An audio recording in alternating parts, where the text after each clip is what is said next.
Isang mapagpalang umaga sa ating lahat, mga kapatid ko kay Kristo, mula sa The Solid Rock Morning Devotion. Kami po ay bumabati ng maligayang bagong taon sa inyong lahat, mga kapatid ko kay Kristo.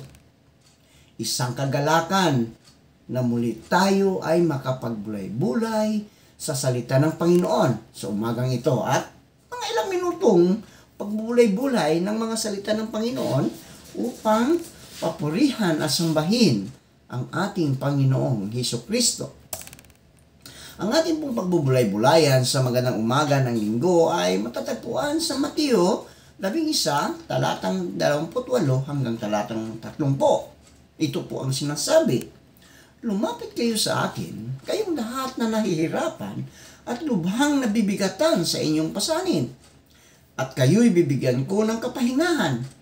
Pasanin ninyo ang aking pamatok at matuto kayo sa akin sapagkat ako'y maamo at may mababang loob.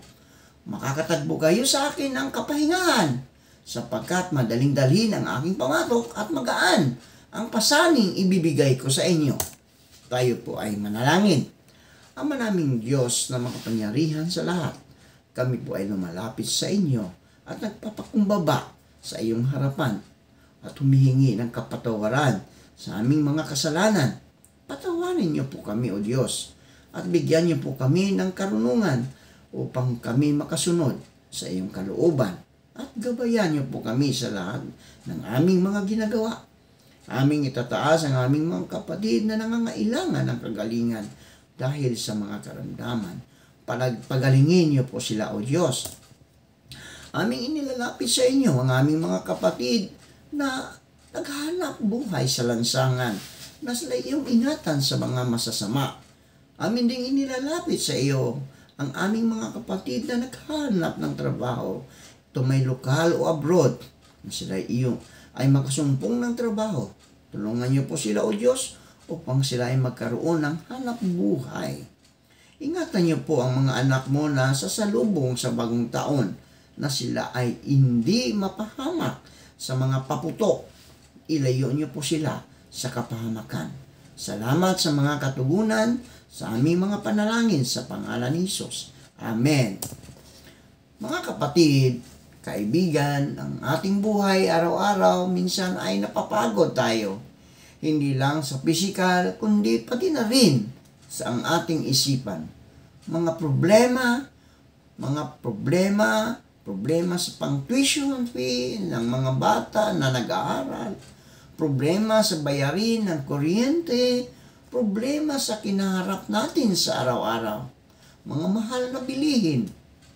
Problema yan sa isang nagbabudget sa tahanan, ang mga nanay. Pero, ang sabi sa talatang ating binabasa, "Come to me and I will give you rest." Iyon ang rest na ipinangako ng Diyos sa atin na tagapagligtas. Huwag mong suluhin ang mga dalahin mo. Isama mo ang Panginoon para gagaan ang iyong mga pasanin sa buhay. Kapag kasama natin ang Panginoon sa ating mga pasanin, ito'y maging magaan na lamang. Sabi nga sa salita ng Panginoon, "Lumapit kayo sa akin, kayong lahat na nahihirapan at lubhang nabibigatan sa inyong pasanin, at kayo'y bibigyan ko ng kapahingahan. Pasanin ninyo ang aking pamatok at matuto kayo sa akin, sapagkat ako'y maamo at may mababang loob. Makakatagbo kayo sa akin ng kapahingahan sapagkat madaling dalhin ang aking pamatok at magaan ang pasaning ibibigay ko sa inyo." Diba? Kapag kasama natin ang Diyos, magaan ang ating mga pasanin. Mga kapatid, mga kaibigan, kung ikaw ba ay nabibigatan sa iyong mga kalapasanin, lumapit ka sa Panginoon at ikaw ay bibigyan ng kapahingahan. Huwag makatubiling lapitan siya dahil nag-aantay lang ang ating Diyos na tagapagligtas sa iyo, kapatid, kaibigan. Tayo po'y manalangin. Salamat, Panginoon, sa panibagong araw at buhay.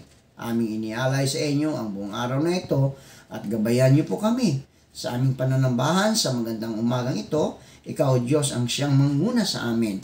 Ikaw, Diyos, ang siyang magbibigay sa amin ng proteksyon.